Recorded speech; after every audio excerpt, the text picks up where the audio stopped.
Welcome to the Regulating AI podcast. Join host Sanjay Puri as he explores the dynamic and developing world of artificial intelligence governance. Each episode features deep dives with global leaders at the forefront of regulating AI responsibly, tackling the challenges using AI can bring about head-on and enabling balance without hindering innovation. Welcome to the Regulating AI podcast. Artificial intelligence, AI, stands at the forefront of technological evolution, with experts predicting that it could add trillions of dollars to our GDP, but it could also negatively impact our workforce and national security. So, how do we regulate it without stifling innovation? Our podcast features insights from various perspectives. We've had industry leaders, government officials, and leaders of advocacy groups.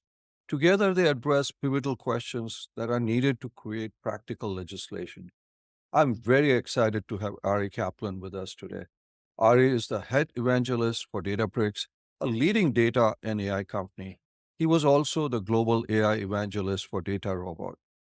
I invited him on this show as it is very important to get different perspectives towards framing AI legislation, and we need to get the perspective of industry. Welcome, Ari. It is an absolute pleasure to have you on the Regulating AI podcast. Sanjay, so nice to be here. I've been a big fan of everything you've been doing with the podcast, and also, as president or on the board of different government, India and U.S. relationship. So what you've been doing over 20 plus years has been tremendous.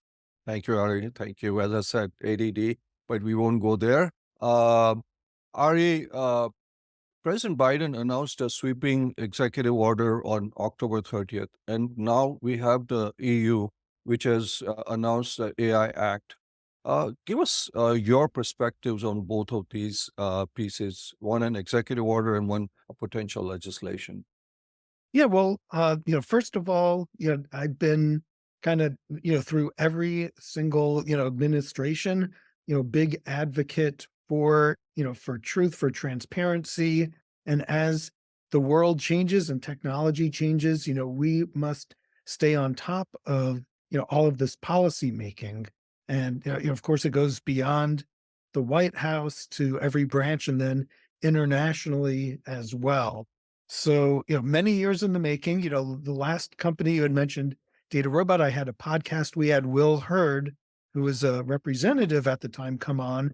And it was like really a bipartisan effort, since from the US perspective, it's, we want to ensure safety and security, developing standards for how the US should handle things. But then also, there's from a competitive standpoint, intellectually, you don't want to fall behind, but also from a security standpoint, there are other countries you want to stay on top of or stay ahead of from like that information security standpoint. So many years in the making. I appreciate that there was a lot of input from all different types of people, sectors, education, public, private sectors, thought leaders, tech leaders. I'm sure I'm missing a bunch. So that I think is very important, since everyone has their own perspectives, and pulling it together, hopefully, the best ideas rise to the top. But there's like from the safety perspective, there's safety of our defense, there's safety for our infrastructure. The Defense Production Act, for example, for like disclosing when things in data and AI might potentially cause a threat. And then security, we'll get into like the practicality of that, but like securing data has always been a concern, with a HIPAA, GDPR, and then internationally. But with AI, totally changing like everything. It's another layer that needs to be transparent and understood, and non-black boxed out. So yeah, I'm very much in favor of like the executive order, with also the point that things are changing so quickly. A year and a half ago, there was no LLMs that were, there were, but it wasn't like mainstream. And a year or two or three from now, there's going to be, the next couple of levels. So, we need that ongoing. So yeah, I was pleased to see this progress. I read through it all and it all seemed to make sense. So, Ari, Databricks is a global company.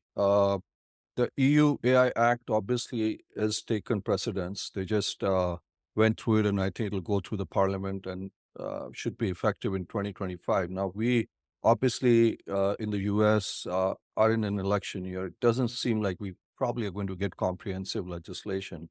Uh, is there a concern that the EU is ahead and companies need to adhere to it, that it might stifle uh, innovation in the tech industry? Yeah, great question. And then, from in terms of opinions, like the opinions that I give are more my own than like an official Databricks standpoint. But yeah, there is, absolute concern. On one hand, yeah, there's concern. You don't want to fall behind. But then it's also an opportunity when other countries or like European unions set a precedent first, that could be very good. It could be something that you copy the best ideas from and and bring it over. Or if you see it fall short, or you see there's a backlash, you could let other people do the test forward. But in these days, things are happening so quickly that every quarter, every couple of months could depending on the situation, could make you lagging. And at some point, innovation happens so quickly that multiple months could be a big challenge. So you just talked about how things are moving so quickly. Just as you said, there were LLMs a year ago, multimodal agents, super agents, maybe AGI. Uh, how does Washington or Brussels keep pace with the fast pace of this technology and the legislative framework that needs to be done? How can we do that? Because in Washington we don't do quick. Right. Yeah, great question. By the way, I did a bunch of federal consulting back when I was with Oracle, Department of Defense, all different branches. So I've kind of experienced a lot of that. I've experienced the slowness at times, so much so that I even asked some folks, like, if we are, God forbid, in a war, like, and you want to do a change, like add a column on a table and it takes a week, like, how can you react? And they're like, oh, and different times they go through different like emergency protocols. But uh I think involving tech leaders in a lot of the decision makers is key to that, uh, that gap that you see. If I were a legislator or if I were in public affairs, I'm doing it my day job, and it's near impossible to keep up with everything as you're doing your day job. So by inviting the tech leaders, these are the ones, like at Databricks, we have a plan. We just had our kickoff. The next many quarters, what our product pipeline. So we know in advance, and our partners, we share information like what does Microsoft and Apple and everyone, what are they doing? So it's good to have tech leaders involved in Washington and or internationally, wherever the government agencies are, so they can appraise them in 6 months from now. You're mentioning all the different maturity levels, LLM, one thing that might be next, is like all these governance tools. Another that might be next is what's called the data intelligence platform, where it uses LLMs, which is like a type of Gen AI, to get information from your assets more than just a keyword search. So like more than just saying, did Sanjay use the word government? And it'll just blindly pull up. You could say, like, where does he emphasize government for security? And it understands the context. That's the data intelligence platform, better searching, better understanding. And that needs to be governed as well. Something called clean rooms is in marketplaces is a concept where you could share data among companies. You could also have this technique where, like, let's just say your competitors, every single credit card company in the world, you would think they don't want to share data, but when it comes to the point where there are fraudulent people like doing scams, and they try one credit card and then the next, it's beneficial for the whole uh, that whole industry to share data without sharing personal information.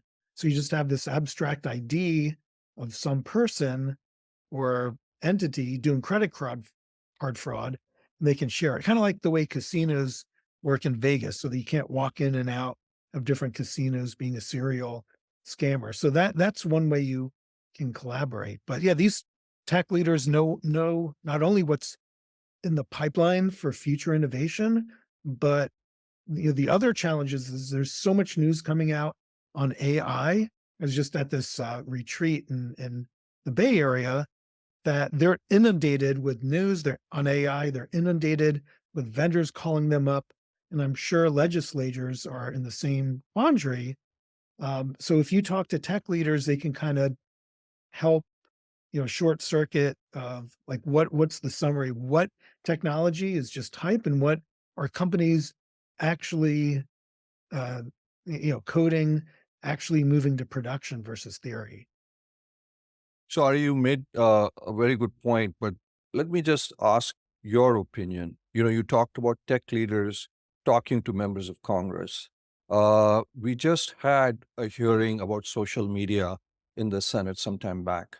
Um, and the fear right now is that we only have a few tech leaders talking to members of Congress, and this will become another social media where our city square is dominated by a few companies. If we just have tech leaders and their lobbies whisper in the ears of members of Congress, do you think there is a possibility of monopoly or a regulatory capture? What are your thoughts on that?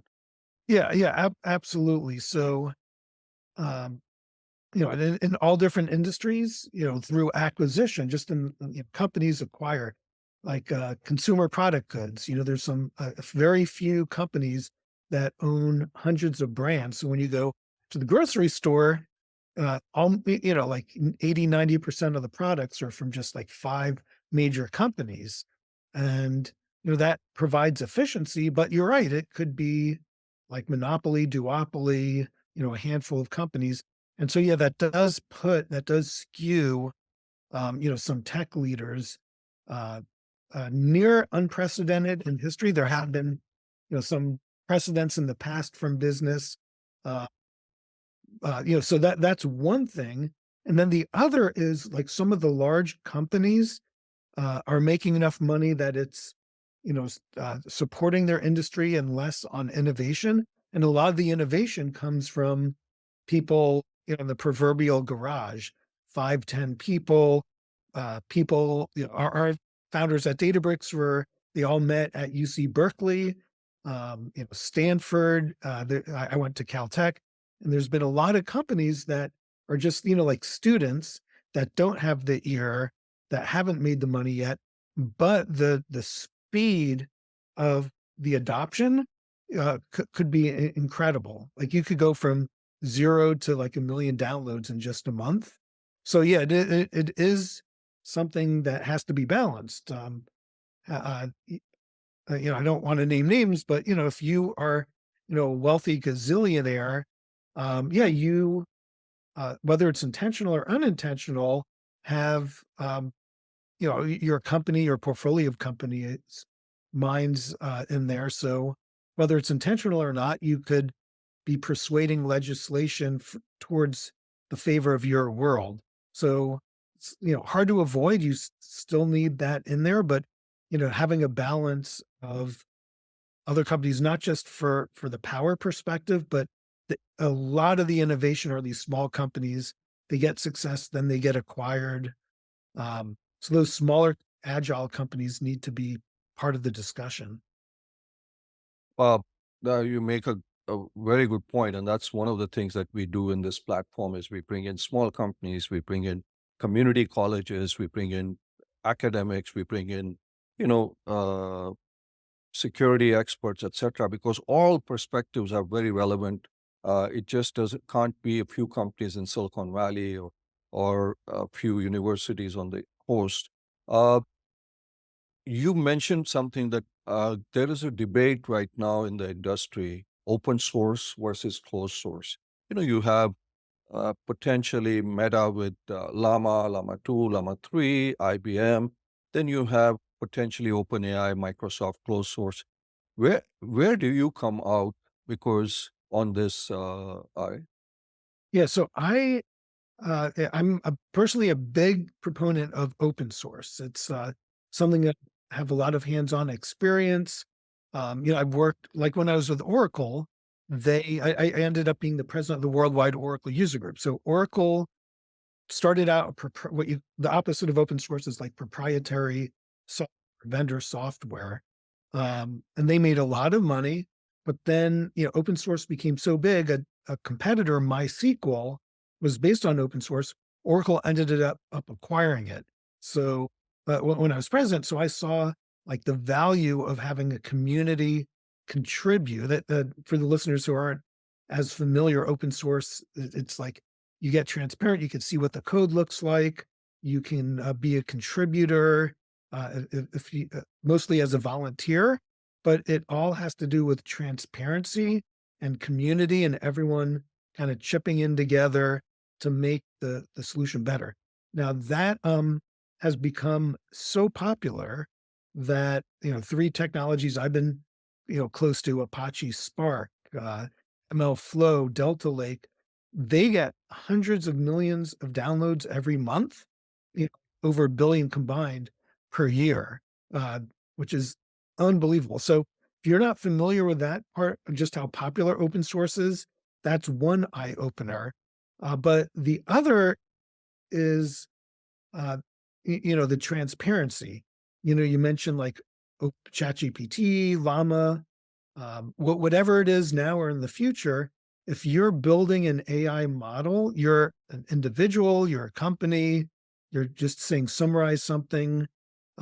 You want to, it's called lineage. You want to understand where is the source of the data building into the model coming from, and that's where open source models are very helpful.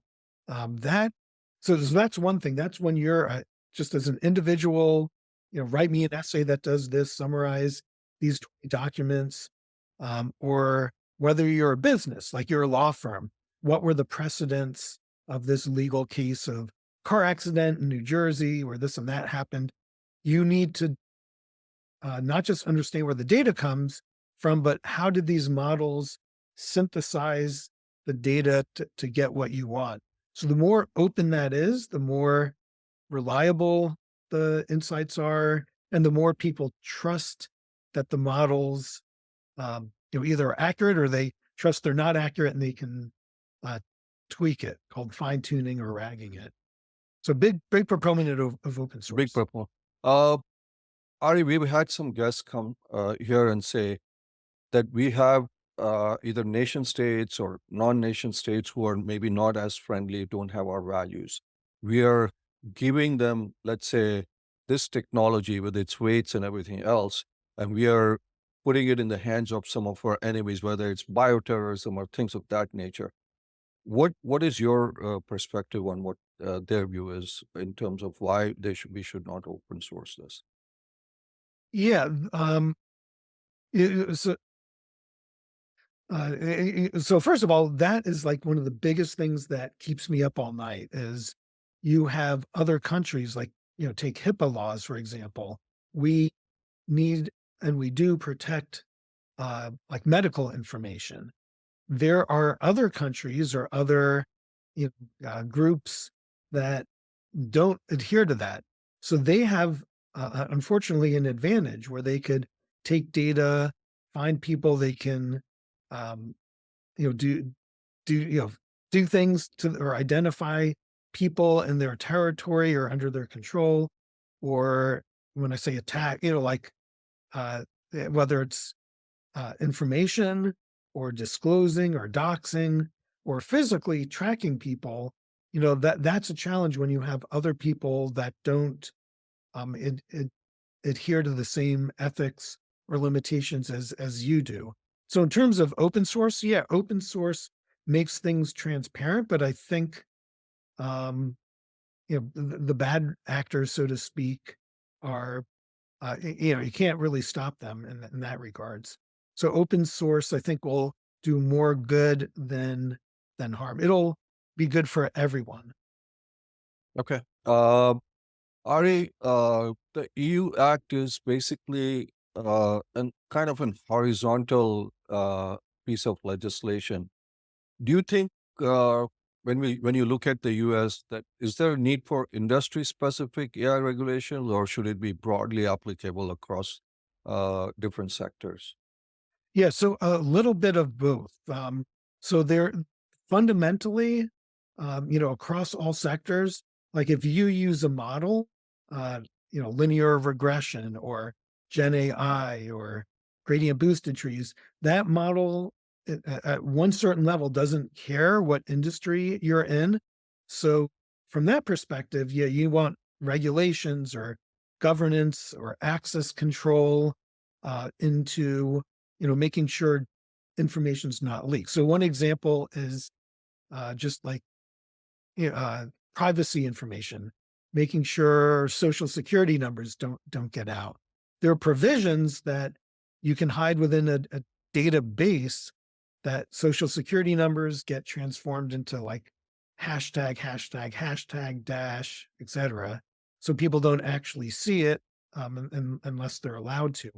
But when you do a model and you make a model based on, and social security is part of it, um, you you need regulation. The same regulation that deals with the raw data needs to make sure along as you move downstream to the next stage, the grouping of information that it does not reveal any privacy information. Or, at the tail end, when you have a large language model, like I could ask it, how much salary does Sanjay make? And it might be in the database and it might just give me your salary, but that's not what you want. Where if you do it just a pure database, it'll say like access denied for the salary. That's called like leakage. That's something that has to be horizontal. But then for each industry, there's certain like complexities or innuendos. So like in medical, there's HIPAA. In retail, there's credit card transactions. In government, there could be contracts, and so you need this. Number one, you need governance to see who has access to what. You need governance to see how are models being built, what's the algorithms, what and that lineage is like, where are all the data sources that roll into it upstream, and then downstream, where does it get distributed? Once the model's in production, can you go to a website if you're not an employee and access that? So yeah, every industry, even gaming industry, uh, was at the gaming conference, GPC, and they have things like toxicity or how do you match players. So the toxicity meaning people cursing, people saying racist things in near real time. That's kind of an industry specific. Same thing on social media, like we're talking about. Every social media platform should have some standard toxic or um, some flag if information is actually true or not. And that those are all industry specific. Manufacturing, public, private sector, education, each has their own uh, you various domains that should be governed. So you're proposing like a hybrid kind of a model, right, Ari? Exactly. Some for each. So if an industry already has some regulation, it has to be extended to an equal, if not greater degree on AI. But then, yeah, overall, um, you don't you don't want a company to claim, oh, we're not really manufacturing, we're a technology company. You still want them to adhere to that horizontally. Yeah, because there are existing laws like you can't discriminate in terms of hiring whether you use AI or not. You can't discriminate in terms of housing whether you use AI or not. And in terms of consumers, we have FTC, etc. But what you're saying is on top of it, there should be an overall regulation to protect also. Exactly. And that hiring thing's a great example. I've worked with some HR firms where, uh, and it's positive in both ways. You don't want to like literally intentionally enable discrimination. I met one person who was fully inspired since he he's from the American perspective, he had like an international name and he changed his name on his resume to like as an experiment, Paul or David, and the exact same everything else. And he would get interviews significantly higher. So that was unfair. That's like actual discrimination. But then again, like looking at resumes is a challenge since you put the word like Python in there and you don't know if they just took a class and don't know how to program or if they're truly an expert and there's no way to differentiate that. But LLMs can kind of find complexities on how they phrase things. Um, could even like during a tech interview, help look at transcripts and guide through it. But from the positive standpoint, not only do you want things fair for the candidates, but for the people employing, you want them to get a better fit as well, without that filtering.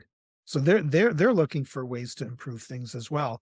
But yeah, just from the HR standpoint, which could be HR software, which is a vertical, or every company that has an HR department horizontally. How do you detect bias? How do you report it? How do you avoid it? What does it mean? Is there a certain threshold where it's okay, or is no tolerance? All of that is more on the legislation aspect of it. Yeah. So let's talk a little bit about workforce and employment. Two aspects of it. Just maybe a few weeks, about a month or so ago, right before Davos, IMF came out saying, "Hey, up to 60% jobs could be at risk in developing countries, maybe 40% in, 60% in developed countries, 40% in developing countries. Take the number 40, 60. That's a very, very large number of people that could be displaced. So that's one aspect. The other aspect, obviously, is there, and President Biden's executive order talks about this, and he also talks about it from an immigration standpoint, is that we need to get the best and the brightest because we have a skills gap in ensuring, uh, you know, uh, AI workforce. What role do you think legislation can play in terms of, firstly, the displacement of workers, and secondly, obviously, filling in the gaps for the tech industry, the government, etc.? So, if you can address both those issues, because we have some major changes that are going to be coming in front of us. Exactly. So that's uh, another point that keeps me up at night. A couple hours for each of these challenges, but yeah, automation. First of all, I think automation, where automation of time consuming, repetitive tasks is something throughout history that like has progressed humanity forward. So the automation, you can get better efficiencies, you can get better different technologies, you could put people on the moon, you can improve medical uh, care to levels that have been unseen. So that automation, I think, is great. The challenge is when it happens so fast that unemployment could skyrocket. I think I think it's I'm a little like than 60% is like in the farther future, but like in the coming years, it figures I've seen is about 30% of a lot of work. could realistically be automated, and that, yeah, possibly more so in the developing worlds. So that's like all over the place. Um, but so that's one thing. But overall, you would hope that people just shift their responsibilities, kind of level up. In the IT world alone, we're now seeing automation of coding in Python, SQL, R. Like, I have kids that one's in college, two are going in, and they're like, "What programming language should I take?" And it's a big question since, by the time they get out in 4 years, a lot of what's happening will be automated, but it's still good to get a grounding in data, math, probability, statistics, business analysis, critical thinking. So that's one thing. And then to your question, like, what can government do from from the U.S. perspective? I've been seeing this for many decades, but making there's two things. There's one, people who are not yet in America, and this is an American perspective. You could kind of replace this with other countries and from their perspective, but you want people who are not yet here to make it easier to get a visa, to get a work permit.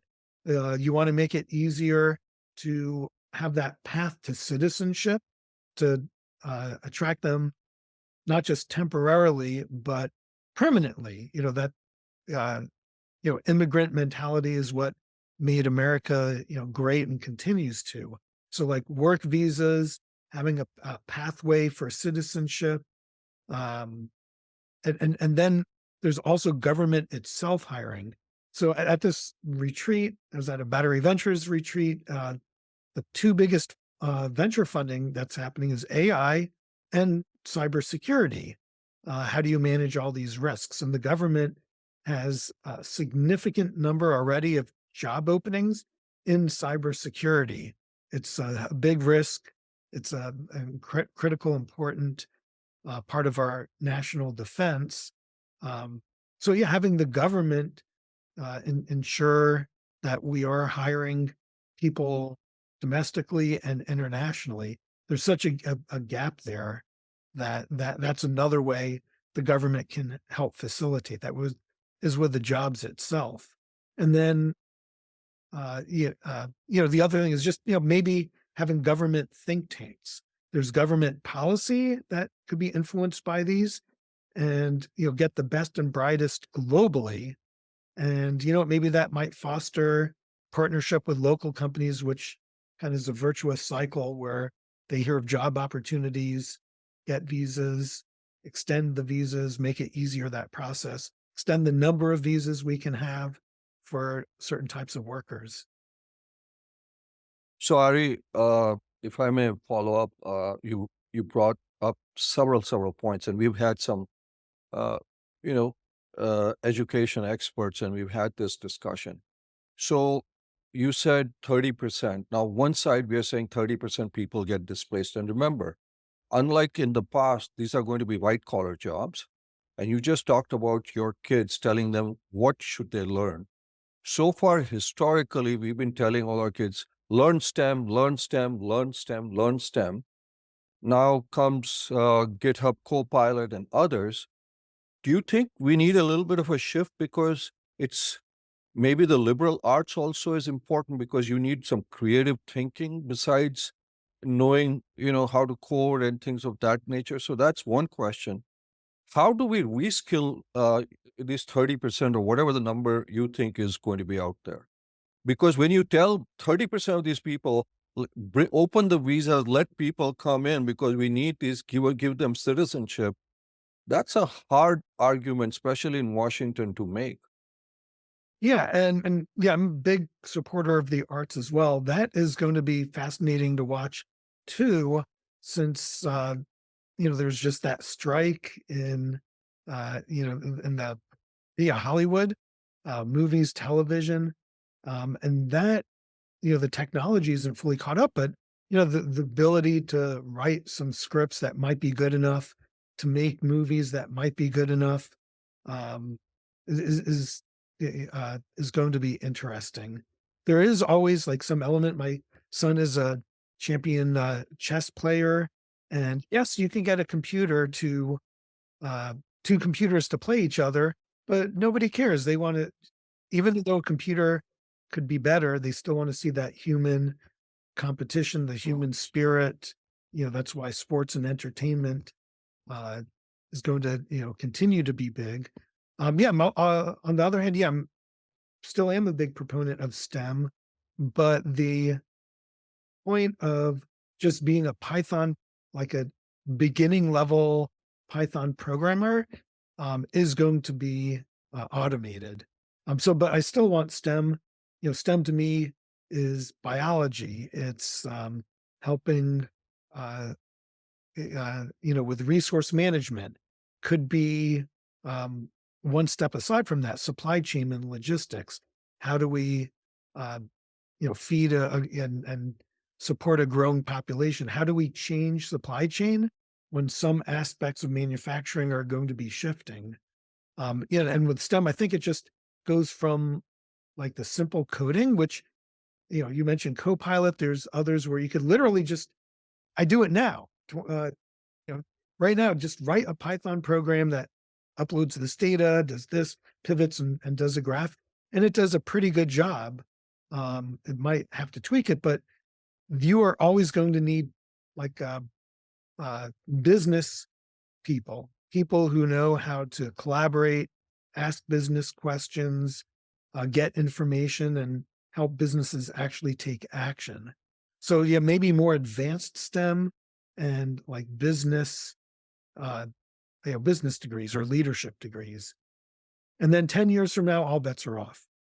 10 years, all bets are off. So that leads me to the question as to, Ari, what do you see as the biggest risk from AI that needs to be regulated? Yeah. So, AI is a broad spectrum. I kind of break it into two parts. One is traditional AI, and one is like the newer generative AI. So traditional AI is like you have existing data. You mentioned multimodal. So what that means is structured data. It could be video, images, Word docs, PDFs. That's how do you make predictions, something in the future based on in the past, or classification? This customer is likely to churn or not. And that needs all the regulations that we talked about on this episode. Then there's Gen AI, which could be content creation, the big risk there, and the role government can play is like intellectual property. We're already seeing that. You write a paper, like humans plagiarize intentionally, unintentionally, but this could be like sources where the AI doesn't know if it's real based in reality or not, if it's fantasy or not. You could have bad actors intentionally, you could have normal people unintentionally. So you just don't know what is truth. And these LLMs just create information based on either what it's fed or what it somehow web crawled. So that is, I think, like the most important thing is to figure out, what is truth and what is not. If it's generated like art, or it has a basis of some intellectual property, um, what I don't know if it would be a watermark or some digital signature to give credit to the like the original authors to have as equal, if not better, IP protection than what just raw data has. It's even, I think, more so in generative AI since uh, like these are either open or closed, but you're having millions and soon hundreds of millions of people that are going to be making decisions, and you need to credit and have IP protection um, just to keep society together. Yeah. So you said whether it's truth or not truth. So let's say if an AI system is not telling the truth or causes some harm, who should be held liable? The developer, the deployer, or the user, or all? Yeah, great question. And yeah, I would say it, sound like a lawyer, but it depends. But there's a workflow. There's like a process that it takes to get a model deployed. And so like the blame or the responsibility, probably every step of the way, all the above. But when you have raw data, um, uh, all the way to when you ingest data, transform data, do the actual model, uh, have a human evaluate if that model is good enough or that it needs tweaking. And then once the model is deployed, the world changes, new data comes in. It's called data drift or model drift. Who's responsible for changing it? Um, like if, well, whatever. So it has a model based on somebody, and then that person passes away or changes jobs, uh, and it has like outdated information that so there's that responsibility. Then there's the operationalizing. It's called ML ops or LLM ops. Who's responsible to swap in and out new models? So each step along the way, like maybe who's responsible legally goes up or down. Um, so the actual workers should bear some responsibility. Like it's your job if you're you know, air traffic controller to get the planes in safely. But at the other point, you need the FAA in this case, or if it's some private company, they're responsible and they should be responsible for putting measures in place, for putting training in place, um, to make sure the people touching any step of the way understand the ramifications. They get training on detection. It's also the company's responsibility, in my opinion, to have observability. So, like a dashboard of, like the air traffic control again, where are all the moving pieces, what's being adhered to, what's not, where's the data being biased, where's it not, where's there an outlier or malfunction, or you have somebody left the company, are they prohibited from taking like model intelligence with them? So so ultimately it's up to it's should be legally responsible for the companies to ensure uh, a correct level of governance and like auditing. Like, can they trace who did what when? But then there's a certain degree responsibility of the individual as well. Yeah. So, obviously, as you said, it will depend on the circumstances at that point. Uh, should companies have a legal duty to disclose when AI is being used by them?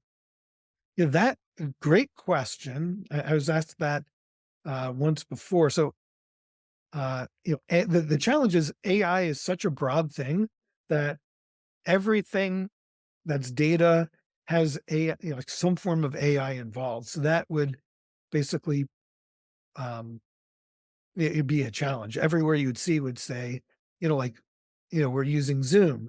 Zoom has AI for transcribing and summarizing things, but there should be when there's like anti-plagiarism. Whenever you're sourcing a quote from somebody, or you're sourcing an original image or a photograph, something with intellectual property, yes, you should have to disclose that. Then the question for me, which I'm curious how the governments around the world will solve it, is there's a spectrum of when you start generating content, like Photoshop, you can have a photo, but if you do like Sports Illustrated, I think got not in trouble, but got like some opinions when they would augment some of their photos, or Cosmopolitan.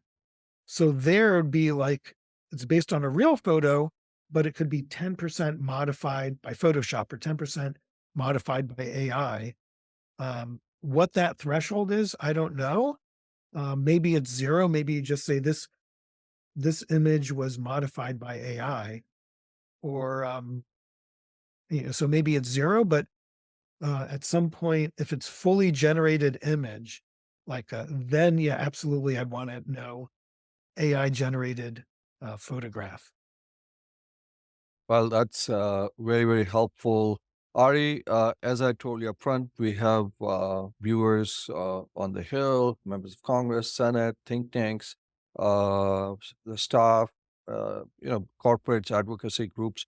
Final perspective from you to them as they work towards legislation, whether it's at state level, federal level. This is your time. Great. Well, first, thank you for the service that you're doing, for our country, and then for internationally, respective over there. Greatly appreciated by a lot of people. Yeah, I guess the advice is things are changing so quickly to keep getting think tanks, keep searching out new people, cycling in new leadership, to get a variety. So you want to understand how businesses are actually implementing or thinking of implementing newer technologies. You want business leaders, both like the few like major companies, but then business leaders that also represent like medium and small companies. Also, education is a big part.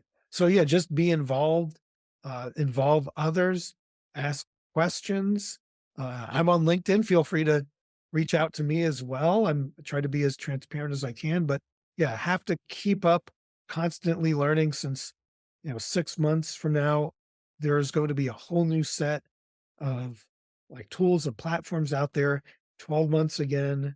So always be curious, always be learning, ask questions if you don't understand something, and good luck. Great advice. Be quick. Always ask questions. Always be learning. Um, that's great advice for our listeners. Ari, thank you so much for taking time from your busy schedule. This was very informative, very helpful. Really appreciate it.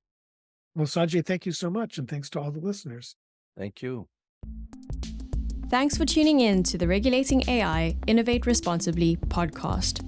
You'll find links in the show notes to any resources mentioned on the show. If you're enjoying our podcast, please subscribe so you'll never miss an episode and leave us a 5-star review.